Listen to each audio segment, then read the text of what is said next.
Back with another episode of Days in the East with a good buddy of mine, host of. Go ahead, brother. Host of Maldo's Magic Podcast. Yes, back today. Another episode with no direction, no exclusive subject, kind of just freestyling it to see what we end up with. But it's always good conversation anytime I get together with you. Well, to be honest, we do have a subject I mean, that I did text him about on the way into Long Island from my meeting in the city today. mm-hmm. And the topic I wanted to do tonight on our new Atlantis show. This is a combination of a show between myself, Maldo's Magic, Jonathan Maldonado, and OG Daniel's son. And his podcast is Days in the East. What's going on? So, For those that don't know why he's swiveling that apparatus on top of his desk, he went live. yeah. So We live. I had an idea. So I was driving home today from the city, Mm-hmm. and every time I drive home, I always, or anywhere, I always see birds, meaning a hawk, or I'll see, or a Where? vulture, In the sky? in the sky on the highway. Yeah, in the sky. No, in my car. So I drive with a bird in the passenger seat. So I go on the HOV lane now. But so I thought of a topic for. Let's talk about the symbolism of birds, because I mean, you hear about birds in religion, you hear about birds in society, in government, in Greek mythology, Egyptian mythology. There's a lot of different stories or significance with different birds. We have the eagle for the United States. So I figured that would be a cool topic to kind of dive into the symbolism of birds, and, why do they use birds, in every different walk of life or different avenues. I mean, when I'm driving, I see a different style of bird, if you know what I mean. Bad joke. Stop rotating that thing. It's distracting, please. I guess because naturally birds aren't bound to the earth. They have freedom. And I know symbolically, like, they represent freedom, rebirth, Okay. things of that nature. So, of course, as somebody or people in general, because they're stranded to the earth by the way of legs, naturally you're going to kind of revere something that has the freedom of a bird. Okay. I don't know, that's just my opinion. Yeah, right. A lot of symbolism of birds. Birds soar. You see symbolism like in Christianity, the dove representing like the Holy Spirit descending. Doves symbolize what? Like peace, purity, divine presence. You have eagles ever since the Roman Empire, right? Strength, renewal, protection. The Romans used to basically go into battle with the Roman eagle. That was a huge symbol. Owls too as well in Greek mythology, the owl of Athena. So I think owls, besides this, or birds besides of their symbol of flying and strength and whatnot, they symbolize power too as well. And a lot of countries use them for their signs and seals. I mean, I just pulled something up now, and now as I'm reading, it's like, wow, I never really I took it for granted, but like a cardinal, it's a past loved one. Yep. Crow, intelligence, curiosity, initiation. Blue jays, protection or luck. Raven is divine guidance. A sparrow is productivity, creativity, playfulness. Owls, wisdom, knowledge. Divine messages. Doves is peace. Yep. Messages, gentleness. Eagle, courage, and personal power. I mean, what is, out of all of the symbolism in regards to birds, what's like something that kind of resonates with you? I like the Egyptian mythology too as well. You have the bob bird. That's a human-headed bird. It represents the soul's like ability to travel after death. You've seen a lot of Egyptian iconography, the Egyptian Book of the Dead. Also, Horus, or the falcon, represents like kingship, divine protection, and the sun. And then also the ibis. That's one of my favorite birds. It's on the Star Tarot card. That's a Thoth's bird. Thoth is a god of wisdom. So that ibis represents wisdom, knowledge, writing, the moon. So I really kind of resonate with the Egyptian and use of the birds, and then how it connects in history throughout and all the other empires after and up until now. Okay, okay. So why is always the question that kind of comes before, thought, right? Because you'll ask why and then kind of break down your own question. But in your opinion, why do you think birds, since human history, have kind of been looked at and associated with those common traits or thoughts? I think, because, man has always studied nature, right? All the great philosophers in the Greek times would always study nature, because nature shows you the universal laws as far as with flight, So how they got the idea for flight was just looking at birds, right? And looking at and studying birds and how they turn their wings a certain way to turn left or turn right, which is, basically how aeronautics works too as well. We basically copied nature or studied nature. So I think it's from studying nature and birds and flight, and then in the ancient times, the sun, anything outside the sky was close to heaven. So the birds seem like they're the being that could lift off from earth and be in the sky closest to the heavens. So there's a lot of symbolic stuff too as well with the birds compared to animals that are stuck on earth due to gravity. What about like in regards to angels and stuff like that? Because most depictions of angels have wings of some sort of eagle Yeah. or bird of prey. No pun intended. Yeah, well, angels always been like, because an angel or it basically always symbolized like a messenger. Mm-hmm. So it was, and that's how they added wings to it. But then you get stuff like with Greek mythology, Cupid had wings, right? And then the story of Icarus, creating wings to fly and stuff, right? So Mercury too as well, right? Had wings on his shoes. So, wings always have symbolized flight, but angels, yeah, because angels were always known as like messengers. They give messages to us from the divine. So that's why they on the iconography and the symbolism, they show them with wings, because messages, would symbolize flying, right? So the high heavens really symbolize your head. So it's like the angels flying to your head to give you the divine wisdom. At what point do you think people kind of observed that birds were so in tune with like the seasons and stuff like that, associated with the planet? How birds fly down south in the winter, or I know like there's a species of bird that they kind of observe the behavior because they'll know exactly when hurricane season is starting. Yeah. Because they fly or they migrate. What do you think about that? Well, here we go. Ready for this? According to Kabbalah, right? So, if you hear the story of Adam and Eve, right, the Garden of Eden. Mm-hmm. So, the Garden of Eden kind of represents you're in nirvana with God, right? You're in a state with God that you don't really understand or care. You're so in touch with your instinct and nature that you don't care that you don't have any clothes on. Meaning, birds and animals they're still naked. They don't know what's good or what's bad, right? So they're so close to the divine, like instinctual plans. So they're so connected to the creation, where they don't have to worry about, oh, what are they going to post on Instagram, right? Or what are they going to eat for dinner, if they're going to make Italian or order Chinese. Mm-hmm. They don't have that like free will of choice. They just are still in the Garden of Eden with God, and in the reference to Kabbalah. And so they're so connected to the instinctual way, like, how someone says they might, take their sneakers off and ground themselves to get in touch with Mother Nature. Right. Animals and birds, they're always in touch with that. They go by instinct. They're hungry, they fly, and just instinctual, they'll catch their prey. And they could also have their senses. They sense the climate change, right? Mm-hmm. They understand that and know enough to know when to fly south just by observing and stuff.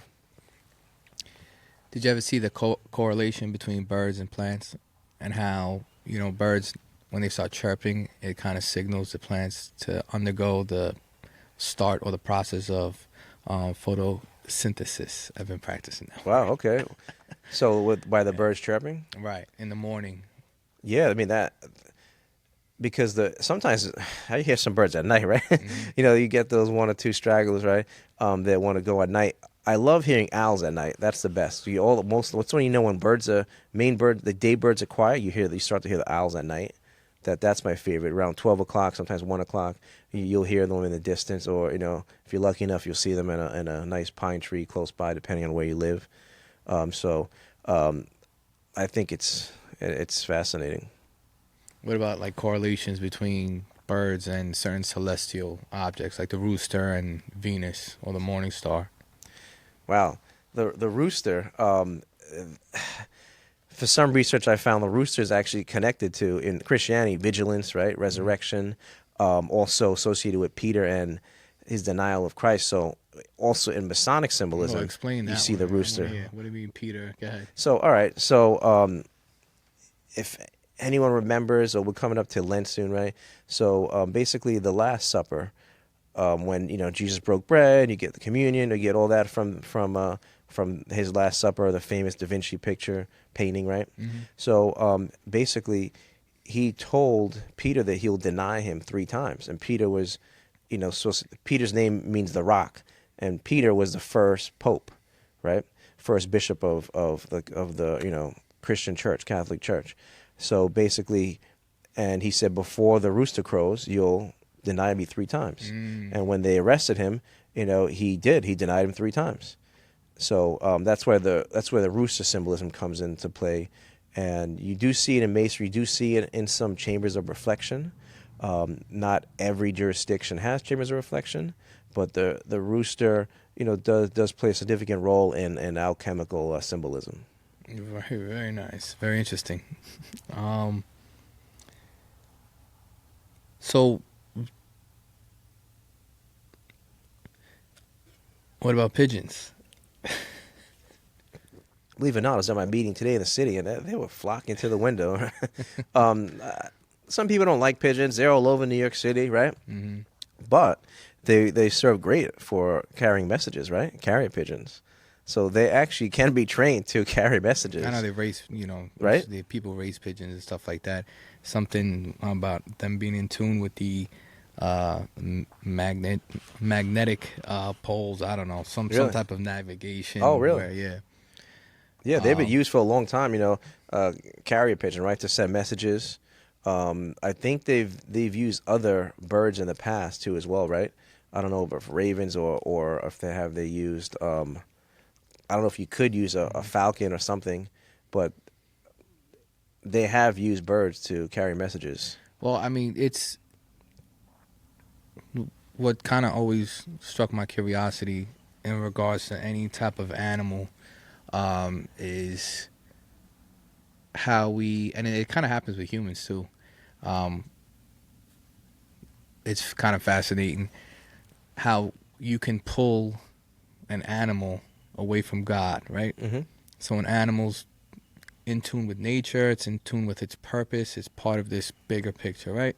The birds chirp, wake up the plants, the bees pollinate and spread pollen and fertilize the land in certain ways. Everything's kind of in tune with each other. But if you can control a food source, you can bring that animal away from God and its programming and kind of repurpose it, right? Pull that animal away from its purpose. What do you mean by control the food source? How does that? So how do you kind of give a bird a job to do? What type of motivation? You give it food, you make it hungry, or how I've never trained birds, so I don't know. But yeah. The way to get its attention is a treat or some type of reward. Oh, really?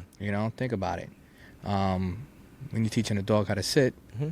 you give it a treat after, to reward it for and acknowledge whatever it did that you wanted it to do, whether it's playing dead or pull. So now you're talking about a domestic bird? Domestic bird, any type of bird. I mean, eagles, right? Or hawks. I know in the city it's big, and certain other places with pigeon problems. Okay, I They see. train the hawks Yes, that's okay. to scare away pigeons and stuff Yep. like that. But to pull that animal away from its connection to its natural purpose, Mm-hmm. to repurpose it for whatever you're using it as a tool. That happens in real life, I think. That's the tarot key number 18, the moon. Mm-hmm. If you look at it, it has a crayfish in the middle coming out of water, and then a wolf and a dog. The wolf symbolizes nature, the dog, our ability to create art, right? Mm-hmm. We use from the wolves, we created dogs. So it's basically, we're given the raw ingredients of animals, vegetables, different kingdoms, but we have the power to co-create with God, and we could train birds to scare away pigeons. We could, train dogs to sit. So it's basically, it's in a way I see it as it's art.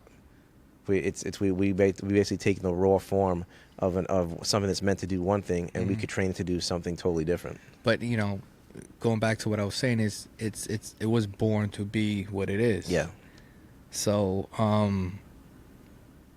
naturally, the byproduct of not doing the job a man or a person gave you is going to lead to certain things like depression or feeling not fulfilled, and that you're not living up to your purpose when your purpose is actually to be a dog, to be a wolf, to be a pigeon. So it's like, what is motivating you through life to kind of fulfill you? Is it something that's man-made? Is it like what breeds your motivation? What fulfills you? What says, I did my part today? Are you living up to your purpose, your God-given purpose, or whatever, your job is telling you to do, and the things that are kind of put in place to pull you away from God or the divine or the universe, whatever you believe in? Are we still talking about birds here, I or think with Dosey, I'm done with the birds. or now we're talking about you in general? No, just people. So what people like what takes you away from what you're calling, maybe your purpose? You call them, exactly. I mean, you think about it, like you have these birds that are caged, right? You get a bird, and everything's metaphorical, but you go to the pet store, birds in a cage. It's never tasted flight really like that. It might not even know it can fly. Yeah. But its purpose is to go out there and be a bird, for lack of better understanding. We heard the story of the eagle that grew up with the chickens. Nah. So there was this farm, and there was a bunch of chickens, and this baby eagle grew up with some chickens, and as it was growing up, it would walk around and start plucking the ground and eating like chickens eat. And one day, the eagle was looking at the chickens, and it looked in the sky and it saw another eagle soaring. It's like, oh wow, I want to do that one day. And the chicken's like, no, we don't fly, So the moral of the story is that sometimes, people are eagles. They're meant to soar, but they grew up, or they surround themselves with chickens, and chickens don't fly. This is true. I mean, is that generational? Would you consider that like generational or cultural, right? There's some type of limitations that are kind of bestowed upon you by your surroundings. Like people like to keep you in a box, right? The similarity in that. Or I think there's something I saw, I don't know if it was Instagram or whatnot, but it's about a tick. A tick could jump like 16 feet in the air. Get out of here. I saw that. So what they did was they put the tick in a jar, and it would only jump as high as a cap. Okay. So then the ticks would breed or whatever, and the offspring of those ticks take it, like they were born, right? They open the cover. Now there's nothing binding them. They would only jump as high as the jar. Even though they're capable of jumping much higher, they don't know that because they culturally and society kind of impose these limitations on them where they only know that they're allowed to jump that high. I see. And that happens with people all the time. So, to be able to kind of remove yourself and shed those shackles of the limitations that society's put on you, friends, family, whatever, the ops, I believe the kids are saying nowadays. Those things are kind of imposed on you with everything, whether it's, work, your friendship group, certain rules in a household. Like these things are kind of meant to put you in a box. Yeah, no, I think the problem is that People don't understand how much gifts they're born with, right? The problem is that, school teaches you really to get a good job, right? Conform. To conform, you go to school, you go to college just so you can get a good job. And, then you start a family, have kids, and so you could build a retirement, get a house. But it's not really set up to teach you to, go on, spiritual journeys or refine yourself through like alchemy or deep meditation. You have to really kind of find that on your own if you even resonate with that. By the time you finish school and you have a family, you're probably not even into that unless you're having a spiritual crisis, right? Or you start feeling the void. Yeah, I mean, there's got to be balance, of course, because we do live in groups. So naturally, I think humans are meant to live in packs of 5 to 10. So you got to kind of do what's best for the tribe initially. But it's that common phrase of, do what you got to do so then you can do what you want to do. So there has to be balance. You have to be industrious and you have to contribute to the better of the whole. Yeah. But then the individuality part, the part where you're not living the same year over and over and over and calling it a life. At some point, you have to kind of, I shouldn't say you have to, but you should test the limits of your character, the possibilities, welcome opposition, because it's in overcoming adversity that you kind of experience true reward or resilience. And going through life, it's a little bit easier to walk with your chest out that way when you have that armor on and you're kind of ready for war or not. Yeah, well, it's like how do you test the waters? Like how do you really do that without when you're stuck in your subconscious patterns of just waking up, going to work, paying the bills, living in groups. So, is there a way for people to do that in society today? I don't know if this is. I mean, I guess it's mindset. So, the mindset, and it's never you can't. And I always say that I'm trying to get out of the habit saying you can't or you should, because who am I to tell you what to do? But in theory, you have to flip flop from what is, and that's acceptance, and then also what could be. And what is essentially is a stop sign of accepting reality and the circumstances that are in front of you. And then what could be should be that hammer that breaks you out of that reality. I saw something on Instagram. It was actually pretty cool. The way the spin that they put on it. And in essence, he was talking about two fetuses and the mother's womb, right? The uterus. Yeah. And, they're hanging out and they're like, wow, I wonder what's after this. And then the other fetus is like, there's nothing after this. This is what it is. Yeah. He's like, what if we could use these legs to walk? And he's like, no. He's like, what if we could eat with our mouths? He's like, come on, stop it. Like, you're silly. You don't know what you're talking about. And he's like, what if our hands, or like, what if we can go out and like have jobs? And what if there's other like things like us? And the other fetus is like, no, this is who we are. This is this is life. Okay. There's nothing after this. They were just floating around in here, spinning around. And then it was like, what if we have a mom? And the other one was like, it's just me and you here. I don't know what you're talking about. And he's like, well, what if you just sit there and kind of like just believe, like if you're real quiet, you can hear. And he's like, you're talking crazy right now. And then one was born, the other one wasn't. Oh, really? Because they didn't believe in the afterlife, right? So in essence, it's like the same thing could be with heaven and hell. Yeah. Yeah, that's a powerful analogy right there. Well, that two fetuses, right, in the womb, they might just think that's what life is. They don't know they have a mother, right? This is God, essentially. Yeah, that's powerful right there. It's the same way where right now we're in the fetus of this world, right? And we do have divine spiritual mother, right? and you could look at it as we're about to be birthed into the transition The afterlife. into the afterlife. Yeah, that's some powerful stuff right there. Yeah. The internet always wins, bro. But yeah, no, that kind of blew my mind, seeing that story or hearing that story, because I mean, the part that really did it for me was when the one fetus was like, what if we have a mother? Like, what if something created us? Yeah. You know? And it's like, nah, we've just been here. Or what if you can eat with your mouth? It's like, that's crazy. No, it's this umbilical cord is God.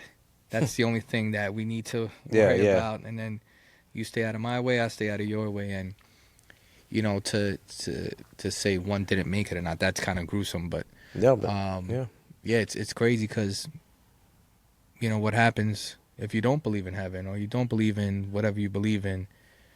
And that goes back to what I was saying about what is and what could be. Like, that's so important. Mm-hmm. Because you got to accept what is. And again, with the you gotta. You should. You should accept what is so you can welcome what could be. You know? Excellent. What you got there, buddy? So I had another... how's the live looking? I did some research. Yeah, we have some people on the live right now. I mean, it's only on me, so it would be cool in the future if we could get it so we could go to, you know, we could switch it so they could see you too as well. Maybe we could put it somewhere located. But this is my second time going live, guys, so just bear with me. But you can catch, you know, the podcasts on YouTube, Maldo's Magic. You could catch Days in the East. You could catch us together, a New Atlantis podcast, which is under my Maldo's Magic channel on YouTube, and we're on 11 different other platforms too as well. So I found another cool thing. I did a little research. I wanted to see, and I'm back on the bird thing here. I wanted to see how many times birds was mentioned in the Bible. And can you take a guess of how many times the birds were mentioned in the Bible? Wow. 1,000. So around over 300 times. Damn. Different names such as fowls, eagles, ravens, doves, and sparrows. Mm-hmm. In the Old Testament, that Genesis mentioned a couple times, Leviticus, Deuteronomy, Job, Isaiah.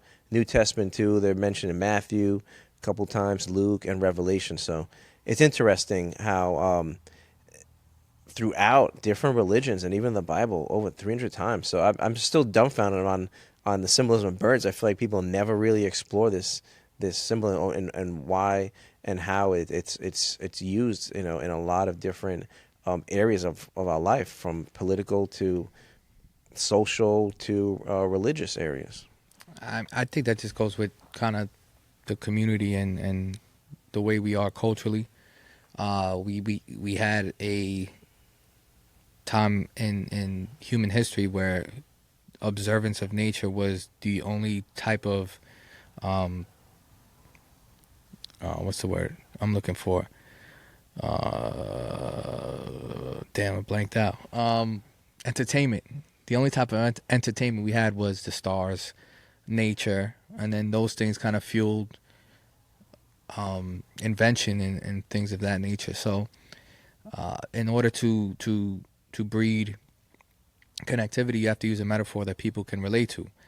So if I had to get a message across, I'm going to use a symbol that kind of coincides with the message. So if I'm saying freedom, flight, or things that are not oppressed, Mm-hmm. you would use kind of a bird to symbolize those things, or wisdom, or even courage.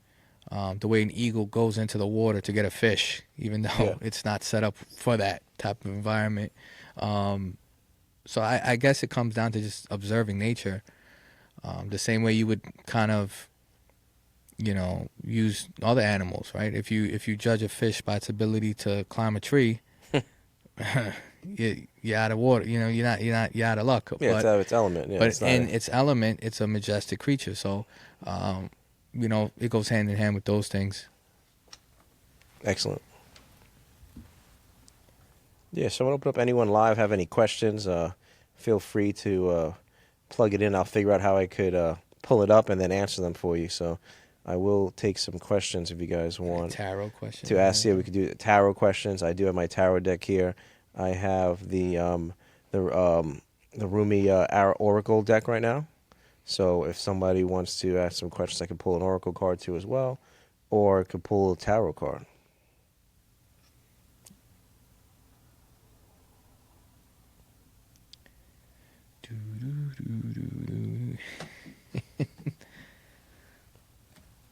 We should do a tarot pull right now All right, while we're waiting. let's do a live tarot pull. Okay. So I'll get my handy dandy Rider-Waite Smith deck. Okay. You got to explain to me too, because I was looking at a tarot deck the other day, and as far as the types of cards, I saw some have numbers, some have words, some don't have anything. I guess you're Okay. supposed to interpret what a seven of wands is, but what if it doesn't say seven of wands on it? So What's the? you're saying if it's a seven of wands, but it doesn't say seven of wands? No, on it? no. I'm just using that as an example because when I was looking at this deck, one of the people at my job had. Yeah. I think isn't there like a certain amount of cards? They're split into like a tarot deck. Yeah. Want me to explain the deck? Yeah. Go Yeah, I ahead. could do that. Just give me 1 second. I'm just trying to adjust the mic here. Okay. So, all right. For the tarot cards, okay, so I'll show you the tarot deck right here. Okay, this is the one I like to use for the tarot classes. Okay, so Which is? this is the Rider-Waite Smith deck. Got it. Okay, so this is probably the most used deck right now. You see in movies, the most popular deck, and the second most popular deck is the Thoth deck. That's Aleister Crowley deck, and the third most popular deck, I like to say, is the Boda deck, because that's my personal deck that I use within that group. And also another famous deck is the Tarot de Marseille deck, which some say was designed by Mauricio Ficino in the Renaissance, but it was used in Marseille, France. So the tarot basically has 22 major arcanas and 56 minors, so 78 cards in total. The 22 major arcanas connects to the 22 Hebrew letters of the alphabet. So those are actually paths on the Kabbalistic tree of life. So let me see if I could share the Kabbalistic tree of life for y'all. Okay, so this is the Kabbalistic tree of life right here. All right.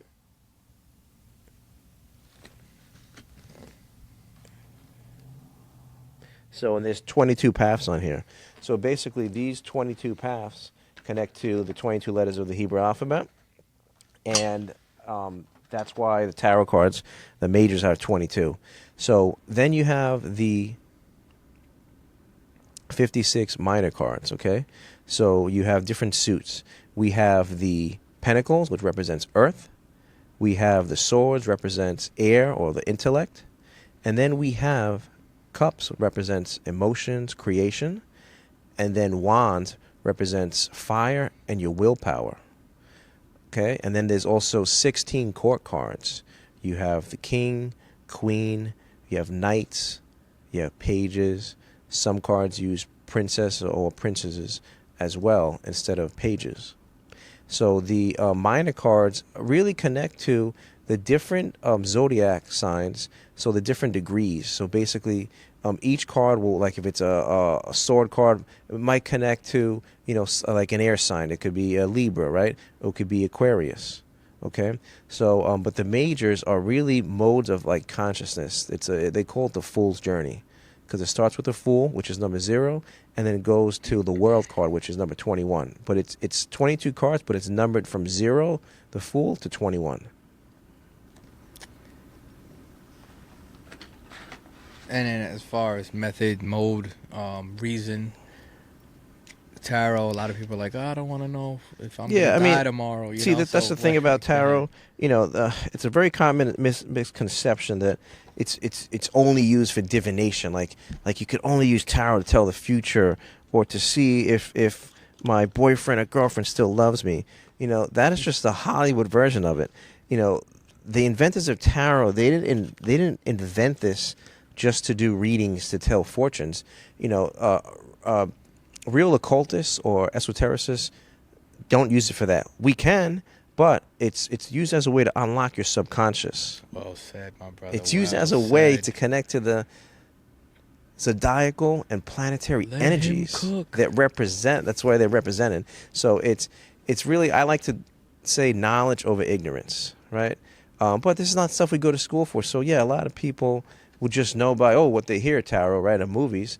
But I suggest picking up books. There's a lot of books out there, and that's where you should get your knowledge. Not from movies and the internet, but I like to do some Mythbusters and just explain to people, what the real intention of tarot is, and Well, it's to help you. Why is symbolism throughout human history? Why is symbolism so important? Why? Okay, ready? Check this out. So if I ask you, the viewers and you, Danny, what is a tree? Now, what do you see in your mind's eye? A tree. What do you mean by that? No, it's got bark, Okay. leaves, branches. So you see a tree. Of course. See, when I ask that question, no one ever says they see the word tree. Mm-hmm. They always say they see a picture. Okay, this is something you should have pen and paper to write this down. This is very important because your subconscious minds, and this is something I'm going to say it until people truly understand it, is the part of you that runs all the programs. Okay, when you sleep, nothing has to tell your body, digest, or your heart to beat, or you to breathe. It does it automatically. That is done by your subconscious, and your subconscious communicates and sees with pictures, not words. So it's universal as well, like math, right? 2 correct. plus 2 is, yes. like I could use a number. It's always going to equal that. So it leaves little room for interpretation.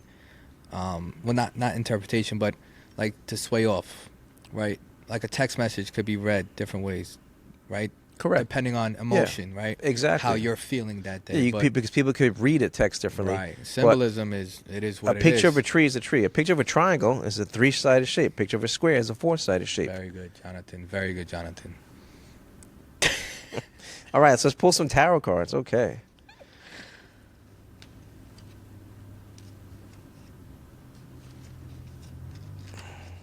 All right, so since today, this is the first of the month, right? So we're in March already. Okay. Getting ready for the equinox, right? Soon we'll be changing to spring, so that will be the start of the zodiacal year, okay? Because the zodiacal year starts in Aries. Aries is the first sign. 12 signs. Right now we're still in Pisces. So we could pull a tarot card, and that will help us to understand what this month is going to bring us, or what we need to work out this month. So give me 1 second, because one card fell. You got a runner. See if I could grab it. Yeah, that's not going to work, but What do you mean? Come on. I'm not that flexible anymore, right? All right, so let's see. Let's pull a tarot card. So I'm pulling this. Are you pulling it? yeah, I'm going to have you pull it. Okay. Okay, so let's get you to pull. This is going to be a tarot card. Pick wisely. This is for the month of March, all right? I want a good one, okay? I'm trying. Everybody always goes How for the many? middle. Just one? Yeah, one card. Let's just do one right now. Okay. So this card, Should I show yeah, show the card. the upside down? So the card is, it's blank now, I'm joking. Okay, so the card is the 5 of Swords. This card right here, it basically tells us, odd numbers are usually unfavorable in the minor cards. So 5 of Swords, it's basically telling you to just be on your guard, for somebody that might try to deceive you, or use or abuse you, or get over on you. So really use your discernment of what and who you have around your circle in March. Really use discernment to see who really serves you, and watch out for the energy vampires, right? Watch out for the people that are trying to win or get over on people by the misfortune of others. Okay, so that's what the 5 of Swords is all about. What about like yourself? Sometimes we believe things that you trick yourself, right? Overthinking. It's chronic in certain people. I don't overthink. Yeah. Could that be something? Like not all feelings are valid or legit? So I saw something about Well, now, what's one thing about feelings and thoughts? So feelings, This is swords card, so swords is really about actions and intellect. But I think sometimes we're big on how we feel. We do things based on how we feel. Like some people today, people don't feel like going to work, so they don't go to work. Doesn't mean they can't. They're not physically unable to go, but sometimes they don't feel like going to work. That's the difference between human beings and animals. Animals, they go hunt. It doesn't matter if they don't feel like hunting or not. They, they're instinctual. We have this ability of free will and our intellect, our emotions, right? Our willpower. So yeah, sometimes our mind could deceive us into letting our feelings get the best of us. Okay. I don't think that means he agrees, but No, okay. no, No, I'm going with it, bro. You're the professional. I hope so. I mean, I wish. What about astrological? Is there anything going on in the universe we should be wary of? Astrological, you mean saying for right now? Things, yeah, out of this world, things of that nature. I mean, You see everything else. I think I sent you that thing on. It was TikTok or Everything's out of this world. If if you're comparing the us compared to the whole universe. Damn, what was it? Hold on, I gotta look it up. The whole thing with like the magnetic resonance in the world, like within the past week, spiked. Did you see that? No, I didn't see that. Yeah, it's like went up 1,000%. Like there was some type of awakening. Really? Um, I think there's always an awakening. Right now, we're in the season of zodiac season of Pisces. So, yeah, there is definitely some deep work right now. Pisces is ruled by Neptune. So, really be mindful of your dreams right now, because a lot of people are having, some crazy vivid dreams. A lot of dreams are known to be messages from angels, from the divine. They're messages from our subconscious trying to teach us or enlighten us to be, open-minded and observant of our perspectives toward ourselves and reality. So yeah, there is a lot going on zodiacal with this season of Pisces. We're in a transition season. Pisces, if you ever heard of the 12 labors of Hercules, Pisces is basically a liminal space. Pisces is a space in between your next incarnation. Aries represents like your incarnation, your I am, your ego, being born, right? But Pisces represents that liminal space. Aquarius was like the spiritual work, and now preparing you for the transition. Pisces, you're in that liminal space, preparing to reincarnate again, or we're preparing to embark on the new solar year, which starts in the sign of Aries.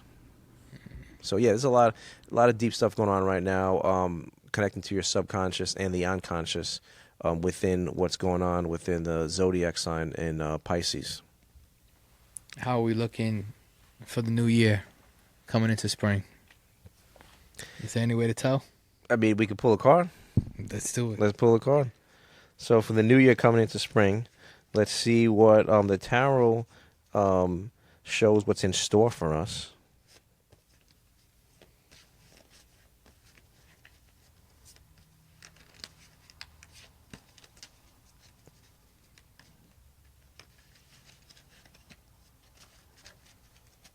All right, I'll let you pull a card again, okay?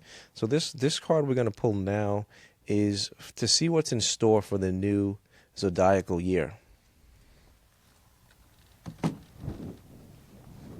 I'm not going middle.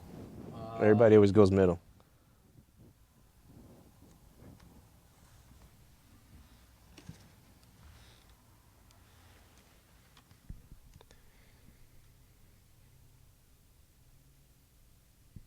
So it's showing us the Seven of Pentacles.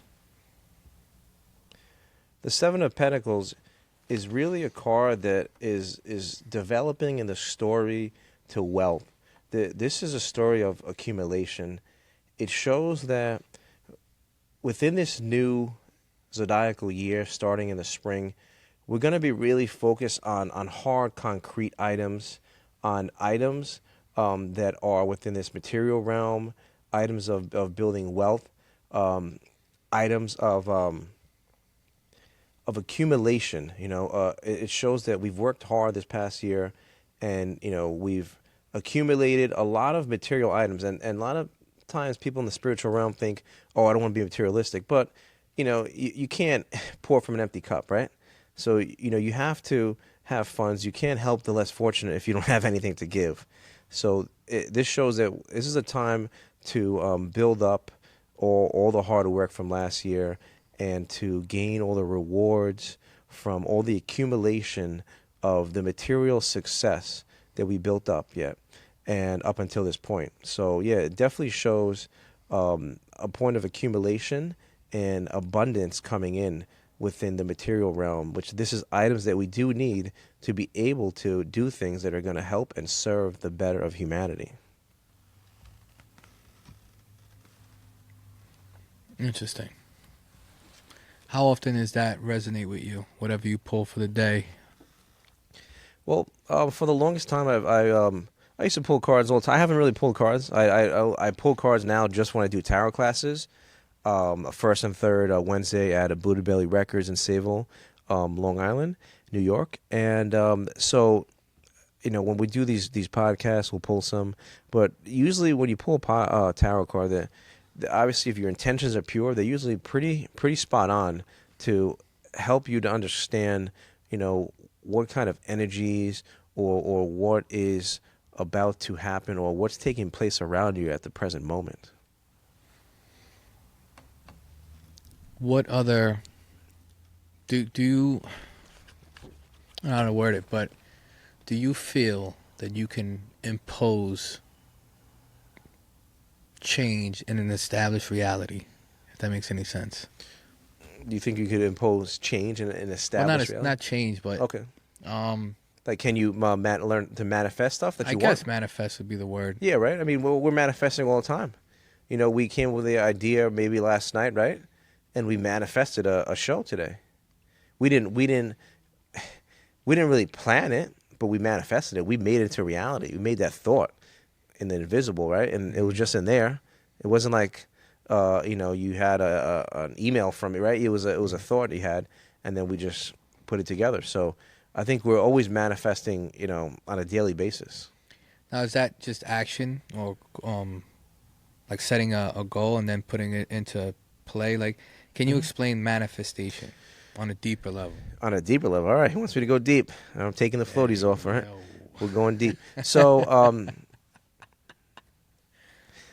manifestation, it's one thing about, law of attraction and just speaking to existence, but yeah, it also requires a law of action. Mm-hmm. So it's all about having the idea. We've talked about this in the past about, ideas coming to us and some people not acting on ideas, right? And then maybe someone else running with that idea because the ideas are always there.